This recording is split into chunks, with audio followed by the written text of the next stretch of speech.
اپنا یہ عہدہ سنبھالا تو پہلے ہی ہفتے میں نے اپنی جو میری ذاتی اس صوبے میں ظاہری بات ہے میں رہا ہوں، اس صوبے کا میں پیدا ہوا ہوں، یہ صوبہ میرا صوبہ ہے، تو مجھے صوبے کے حالات کا اندازہ بخوبی ہے. تو میں نے بحیثیت چیف ایگزیکٹو جا کر وہاں پر اس پر بات کی کہ آپ پہلے تو یہ بتائیں کہ یہ حالات خراب کیوں ہوئے، خراب کرنے کی وجوہات کیا ہیں، اور وہ وجوہات میں نے آئیڈینٹیفائی کی. ایک دفعہ سب کے سامنے دوبارہ میں کرنا چاہتا ہوں. عمران خان کے دور حکومت میں یہ چیز ختم ہو چکی تھی. آپ ریکارڈ کی بات کروں گا، آپ دیکھ لیں کتنے دھماکے ہوئے، کتنے حملے ہوئے، فورسز پہ ہوئے، خودکش ہوئے. آپ وہ دیکھ لیں 2018 سے لے کے 2021 کے اینڈ تک جتنا بھی وہ ٹائم تھا آپ دیکھ لیں اس میں. اس کے بعد کیا ہوا؟ اس کے بعد پوری ریاست اور تمام ادارے وہ ایک پارٹی کو ختم کرنے کے چکر میں پڑ گئے، اور انہوں نے پورا فوکس کر دیا ایک پارٹی کے اوپر، اس پارٹی کی لیڈرشپ کے اوپر، ان کے ورکرز کے اوپر، ان کے کینڈیڈیٹس کے اوپر، اور ایک پارٹی کو ختم کرنے کے اوپر ساری کی ساری اپنی انہوں نے اسٹیمنا، اپنی ساری قوت وہ لگانا شروع کر دی. تو وہ جو ان کا کام تھا وہ ان سے رہ گیا، اور اس کا رزلٹ یہ نکلا کہ یہ چیز دوبارہ ابھرنا شروع ہوئی، اور ابھرتے ابھرتے آج وہ یہاں تک پہنچی ہے. لیکن میں نے ڈے 1 میں ان کو کہا کہ آپ جو یہاں پہ پوائنٹ سکورنگ کرتے ہیں پولیٹیکل، یہ نہیں کرنی چاہیے. پختونخوا کے اور بلوچستان کے حالات کچھ اور ہیں. ہماری بارڈرز پر وہ علاقہ ہے جس کے اندر سپر پاور سے کئی دہائیوں سے جنگیں ہو رہی ہیں، اور صرف جنگیں نہیں ہوئیں، شکست دی گئی ہے سپر پاورز کو. تو ان کے حالات کو کمپیئر کرنا ود پنجاب اور ود سندھ ٹھیک نہیں ہے. انفارچونیٹلی یہاں پہ پولیٹیکل پوائنٹ سکورنگ شروع ہو جاتی ہے، اور گورنمنٹ کی ان چیزوں کو ہٹا کر کبھی ایک طرف لگا لیتے ہیں، کبھی دوسری طرف لگا لیتے ہیں. تو میں آج یہ برملا کہہ رہا ہوں کہ یہ ان کی نااہلی ہے، ذمہ دار لوگوں کی نااہلی ہے، فیڈرل گورنمنٹ کی نااہلی ہے، اداروں کی نااہلی ہے کہ آج یہ حالات یہاں تک پہنچے ہیں. اور اب بھی ان کو ہوش کے ناخن لینے چاہیے. اگر اب بھی اسی طرح یہ بیٹھ کے فیصلے وہیں پہ بیٹھے کریں گے اور حالات کو دیکھ کر آگے نہیں بڑھیں گے تو حالات مزید بھی خراب ہوں گے. میں نے ان سے کہا کہ ہمیں افغانستان سے مذاکرات کرنے چاہیے. انہوں نے میرے اوپر تنقید شروع کر دی، جبکہ میں نے کوئی ایسی عجیب بات نہیں کی تھی. پوری دنیا میں مذاکرات سے ہی مسائل حل ہوتے ہیں. اس کے بعد کئی مہینے گزرتے گئے، میں بات کرتا رہا. آخر میں آ کے انہوں نے کہا کہ ٹھیک ہے آپ مذاکرات کے لیے آگے پیشقدمی کریں، اور فیڈرل گورنمنٹ کو میں نے کان بورڈ لے کے ان کے لوگوں کو شامل کر کے ہم کریں گے. اس کے بعد ہم نے اس پہ کام کیا، ہم نے جرگے کیے، ہم نے لوگ بلائے، ہم نے اسٹیک ہولڈرز کو بلایا، اور ہم نے پوری ایک پہلے چھوٹی کمیٹی بنائی، اور ساتھ میں ہم نے فالوڈ بائی بگر کمیٹی جو کہ تمام پھر اضلاع جو کہ ہمارے ڈسٹرکٹ کے ہیں ان سے ہم ان کے مشران کو لیتے اور ان کے لوگ بھی شامل کرتے ہوئے دیتے. اور ہم نے ان کو ٹی او آر تک بھیج دیے. ان کے کہنے کے مطابق ٹی او آر بھیج دیں. ان کو ٹی او آر سے گئے ہوئے 2 مہینے ہو چکے ہیں، 3 دفعہ ریمائنڈر دے چکے ہیں، لیکن کوئی عمل درآمد تو چھوڑ دیں، کوئی بات چیت اس پہ نہیں ہو رہی. آج آپ کے سامنے یہ حالات ہیں، لیکن مجھے فخر ہے اس بات پہ. اور اگر گورنمنٹ کی اور حکومت کی عملداری کی بات ہو تو اس کا ثبوت یہ ہے کہ پختونخوا کی پولیس مقابلہ کر رہی ہے. عوام تو کر ہی رہی ہے، پہلے دن سے کر رہی ہے. پختونخوا کی پولیس بھی مقابلہ کر رہی ہے، اور وہ نظر آ رہی ہے کہ وہ مقابلہ کر رہی ہے. اس کا مطلب ہے کہ حکومت کی عملداری اس صوبے میں موجود ہے. باقی صوبہ بلوچستان جو ہے اس کے بھی جو حالات ہیں آپ کے سامنے ہیں، وہاں پر بھی آپ دیکھ رہے ہیں کیا حالات ہیں کہ مقابلہ ان کی حکومت کر رہی ہے نہیں کر رہی ہے، صرف باتوں کی حد تک کر رہی ہے، لیکن گراؤنڈ کے اوپر پختونخوا کی پولیس بھرپور مقابلہ بھی کر رہی ہے، جواب بھی دے رہی ہے، اور پسپا بھی کر رہی ہے ان کو.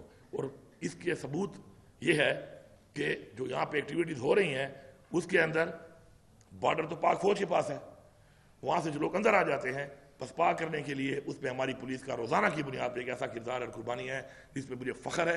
اور میں یہاں پہ برملا یہ کہہ رہا ہوں کہ ایسی پولیس جو پختونخوا کے اندر ہے جو اس طریقے سے مقابلہ کر رہی ہے، اس کے اوپر کسی کا باہر سے بیٹھے ہوئے بندے کا، کسی اور صوبے میں بیٹھے ہوئے بندے کا یا بندی کا تنقید کرنا یا پوائنٹ سکورنگ کرنا میں بالکل برداشت نہیں کروں گا. این ایف سی کے حوالے سے میں نے ایجنڈے پہ بات کی، بار بار کی. این ایف سی ہمارا حق ہے، اس کو ریوائز کیا جائے. مجھ سے انہوں نے وعدہ کیا ہے، اپیکس کمیٹی کے منٹس میں شامل ہے کہ اس پہ انہوں نے وعدہ کیا کہ دوبارہ بلایا بھی جائے گا این ایف سی کو، اور اس پہ یہ ایجنڈا ڈالا بھی جائے گا. اس سے کیا ہوگا کہ ہمارا جو جائز حق ہے کہ ہمارا جو آبادی بڑھی اور جو ہمارا رقبہ بڑھا اس صوبے کا مرج ہونے کے بعد، جب وہ ہمیں ملے گا تو تقریباً وہ 250 ارب کے لگ بھگ ہے سال کا. تو اس سے میں اس پولیس کی تنخواہ کو بڑھاؤں گا. اس سے میں اپنے صوبے کے جو مزید ایسے مسائل ہیں جو سالانہ بنیادوں پہ ہیں جن سے ہم مزید کام کر سکتے ہیں، ہم ان کو اسٹرینگتھن کریں گے. تو انشاءاللہ یہ پیسہ بھی ان کو دینا پڑے گا. اپریل کی میں نے ڈیڈ لائن دی ہے ان کو. مجھے پوری امید ہے کہ یہ پیسہ کسی کی جیب سے نہیں جا رہا، یہ پاکستان کے آئین کے مطابق ہمارے صوبے کا حق ہے.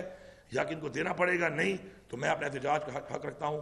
اور یہ احتجاج پولیٹیکل احتجاج نہیں ہوگا، یہ احتجاج حکومت کا احتجاج ہوگا، یہ احتجاج ہمارے سرکاری ملازمین کا احتجاج ہوگا، اور یہ ہماری عوام کا اپنے حق کے لیے احتجاج ہوگا. اور ہم اس کا حق رکھتے ہیں اور ہم کریں گے. اس سے بہتر ہے کہ پہلے ہی آپ اس کے اوپر اپنا جو وعدہ ہے اس کے مطابق NFC کو بلا لیں. ہمارے جو بقایا جات ہیں نیٹ ہائیڈل کے، اس پہ بات چیت جاری ہے. 2000 ارب سے زیادہ بڑھ چکے ہیں وہ. اگر پیسے ان کے پاس نہیں ہیں ہمارے ساتھ بیٹھ جائیں، ہمیں کچھ پیسے وہ دے دیں جو یہ دے سکتے ہیں. اس کے علاوہ اگر نہیں ہے ان کو دینے پڑیں گے، کیونکہ میں یہ پیسے معاف نہیں کر سکتا. میں پریسٹا کی طرح 1680 ارب کو 80 ارب میں معافی نہیں دے سکتا، کیونکہ یہ پیسہ میرا ہے نہیں، یہ پیسہ میری عوام کا ہے. تو یہ پیسہ پورا ان کو دینا پڑے گا. اور جو ہمارے بقایا جات ہیں AIP کے حوالے سے شرم کا مقام ہے کہ ایسے حالات کے باوجود دہشت گردی بھی پھیل رہی ہے، اور وہاں کی عوام سے جو وعدے کیے گئے تھے AIP کے فیڈرل گورنمنٹ کے، اس میں اب تک 700 ارب دینے تھے. اس 700 ارب میں سے 232 ارب اب تک ایلوکیٹ ہوئے ان 7 سالوں میں، اور اس میں ملے صرف 132 ارب. اور جب سے ہماری یہ حکومت آئی ہے 9 مہینے سے ایک ایسی کمیٹی بنا دی گئی ہے کہ وہ جو پیسے ہر مہینے آتے تھے وہ بھی انہوں نے بند کر دی ہے. تو ان کی سیریسنس کا اندازہ یہاں سے ہوتا ہے. اور میں نے ان کو بتایا ہوا ہے کہ یہ پیسہ جلدی ریلیز کریں، کیونکہ اس دوران میں ہم نے کام بند نہیں کیا. اپنے پیسوں میں سے ہم وہاں پر بھی پیسہ یہ دے رہے ہیں، لیکن پیسہ انہوں نے دینا ہے. یہ کوئی بھیک نہیں ہے، یہ کوئی خیرات نہیں ہے، یہ وہ حق ہے، آئین کے مطابق حق ہے جو ہمیں ملنا چاہیے، اور ہمارے ساتھ کمیٹڈ ہے یہ. تو کمٹمنٹس کو پورا کریں. جب ریاستیں اپنی کمٹمنٹس پوری نہیں کرتی تو عوام میں اعتماد ختم ہوتا ہے. میں پہلے بھی کہہ چکا ہوں، میں پھر کہہ رہا ہوں کہ عوام کا اعتماد نہیں ہے اس وقت، نہ اپنے اداروں پہ نہ حکومت کے اوپر. اور یہی وجہ ہے کہ اعتماد نہ ہونے کی وجہ سے چیزیں بدتر ہوتی جا رہی ہیں. اپنا اعتماد بحال کریں. آپ دیکھیں IMF کا ہم نے ٹارگیٹ اچیو کیا. IMF نے کہا اسے کیا ہوا، ایک صوبے کی کریڈیبلٹی بنی کہ یہ کریڈیبل صوبہ ہے، یہ صوبہ اپنی جو کمٹمنٹ کرتا ہے اس کو پورا کرتا ہے.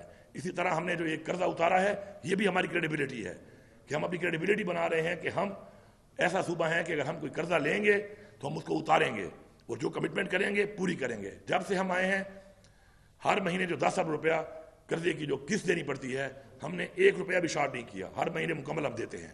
وجہ کریڈیبلٹی بیٹر. آپ کریڈیبل ہوں گے تو دنیا میں آپ کی ایک پہچان بھی ہوگی، آپ کا ایک نام بھی ہوگا، لوگ آپ پہ اعتماد بھی کریں گے اور انویسٹمنٹ بھی کریں گے. آپ کریڈیبل نہیں ہوں گے تو آپ کا پڑوسی بھی آپ پہ اعتماد نہیں کرتا. کوئی اور ملک یا کوئی اور انویسٹر تو بہت دور کی بات ہے. تو یہ کچھ چیزیں تھیں جو میں آپ کے سامنے ہائی لائٹ کرنا چاہ رہا تھا. اب آپ سوال کر سکتے ہیں.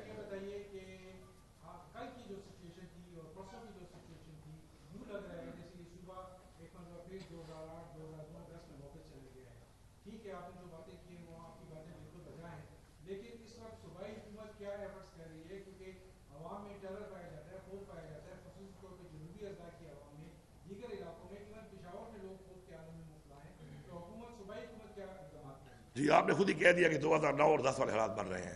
تو اس وقت کون سی حکومتیں تھیں اور کون سی پالیسیاں تھیں، انہی کا وہ نتیجہ تھا. اتنے آپریشن کرنے کے باوجود کس کے آپریشن کا فائدہ نہیں ہوا، الٹا نقصان ہوئے ہیں. اس کے بعد جب ہم آئے ہم نے سنبھالا، اور پھر جب ہمیں ختم کرنے کی پالیسی بنا دی گئی تو اسی سے یہ حالات بنے ہیں.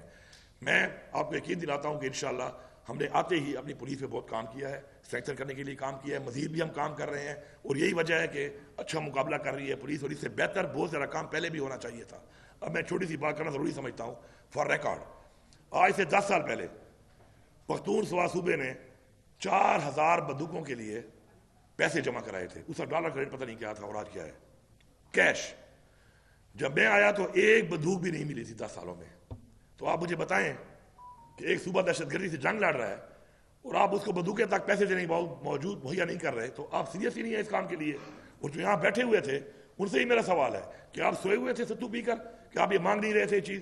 الحمدللہ آتے ہی ہم نے کام شروع کیا. اب تک ہمیں تقریباً 500 بندوقیں اسے مل چکی ہیں جو ہم آگے دے چکے ہیں، اور مزید بھی ہمیں انشاءاللہ جو انہوں نے دینی ہے ہمیں ٹائم یہ دیں گے. ساتھ ساتھ ہم اپنی بختر بند گاڑیوں کا آرڈر دیا ہوا ہے، وہ بھی چونکہ آپ پتہ ہے پریکیورمنٹ کرنے کے لیے یہاں پہ جو مسائل ہوتے ہیں، جو یہاں پہ ہرڈلز ہیں جو بنائی گئی ہیں، اس میں کام سلو ہو رہا ہے لیکن ہمیں وہ مل رہی ہیں. بلٹ پروف گاڑیاں بھی ہیں، بہت سارا اسلحہ ہے، ویپنز ہیں، اکوپمنٹس ہیں جو ہمارا شروع ہے. اور یہی وجہ ہے کہ ہم نے اسٹرینگتھن کیا ہے. تو آج پولیس ماشاءاللہ ہماری مقابلہ کرنے کی پوزیشن میں ہے. لیکن یہ کام بہت پہلے ہونا چاہیے تھا، بہت بہتر ہونا چاہیے تھا، بہت ہائی گریڈ ہونا چاہیے تھا. نہیں ہوا، لیکن شکر ہے ہم اس پہ کام کر رہے ہیں اور انشاءاللہ یقین دلاتے ہیں کہ ہم حالات کا مقابلہ کر سکتے ہیں اس طرح کا.